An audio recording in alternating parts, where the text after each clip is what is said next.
ہر سال کی طرح اس سال بھی یوم یکجہتی کشمیر سرکاری سطح پر منایا جا رہا ہے،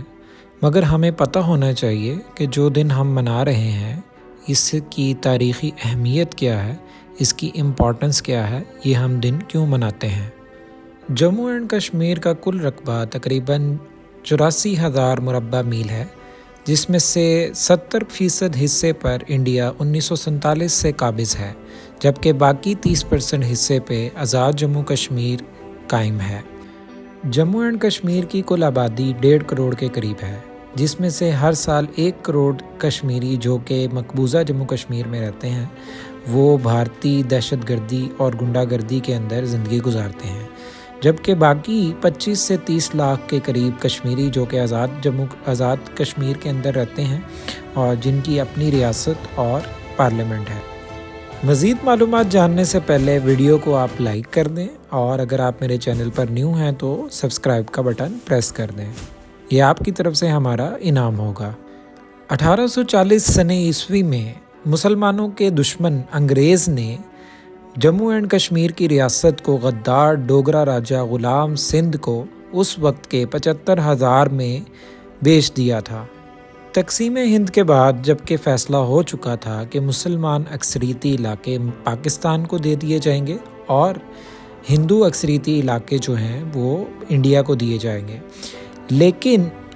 26 اکتوبر 1947 کو ہندوستان کے مہاراجہ ہری سنگھ نے اس معاہدے کی خلاف ورزی کرتے ہوئے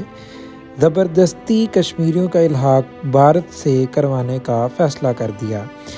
کشمیری عوام، کشمیر کے غیور عوام نے اس فیصلے کو مسترد کرتے ہوئے بہت سیخ پا ہوئے اور بہت ہی غم و غصے کا اظہار کیا، اور جب کوئی بھی ان کی مدد کے لیے نہ پہنچا تو انہوں نے اپنے پاکستانی بھائیوں کو مدد کے لیے پکارا، اور اس بنیاد پر کہ کشمیر بنے گا پاکستان، انہوں نے یہ نعرہ لگایا کہ ہم پاکستان کے ساتھ الحاق کرنا چاہتے ہیں، اور اسی طریقے سے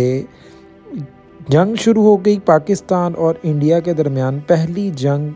بہت ہی پاکستان کے قیام کے کچھ عرصے بعد ہی شروع ہو گئی،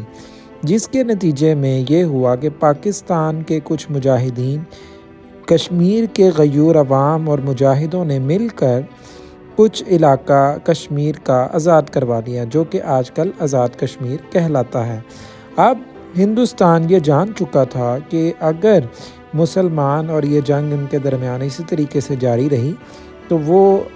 مقبوضہ جموں کشمیر اور اس کے علاوہ انڈیا تک بھی وہ پہنچ جائیں گے۔ تو اس سلسلے کو مد نظر رکھتے ہوئے اس ٹائم انڈیا کے جواہر لال نہرو نے سلامتی کونسل کا دروازہ کھٹکھٹایا،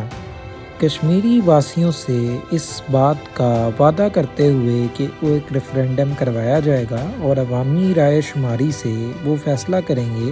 کہ وہ پاکستان سے الحاق چاہتے ہیں یا پھر انڈیا سے، یا پھر اپنی آزاد ریاست قائم کرنا چاہتے ہیں، اور اس سلسلے میں سیز فائر جو ہے وہ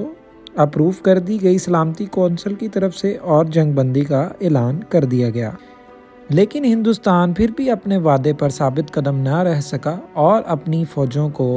مقبوضہ جموں کشمیر سے نہ نکالا، اور کشمیریوں کو اپنے ریفرینڈم یا عوامی رائے شماری کا حق نہ دیا گیا۔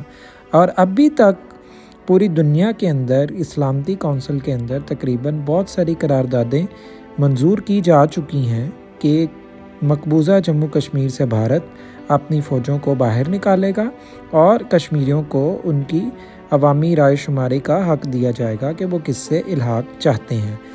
مسلمان اور پاکستان اور اسی طرح سے پوری دنیا کے جو مسلمان ہیں 5 فروری کو یوم یکجہتی کشمیر اس یاد میں مناتے ہیں کہ اقوام متحدہ اور سلامتی کونسل کو ان کا یہ وعدہ یاد کروایا جائے، اس قرارداد کو یاد کروایا جائے کہ کشمیریوں کو ان کا عوامی رائے شماری کا حق اور ان کی آزادی کا حق ان کو دیا جائے۔ ہندوستان کے حکمران اور سلامتی کونسل کے غدار اس بات کو جانتے ہیں کہ کشمیری شروع سے ہی کس کے ساتھ الحاق کرنا چاہتے ہیں۔ وہ تو یہ نعرہ لگاتے ہیں کہ تیرا میرا رشتہ کیا لا الہ الا اللہ، تو اس وجہ سے وہ یہ الحاق ہونے نہیں دیتے۔ تو ہم دعا کرتے ہیں کہ اللہ تعالیٰ کشمیر کو جلد آزاد کر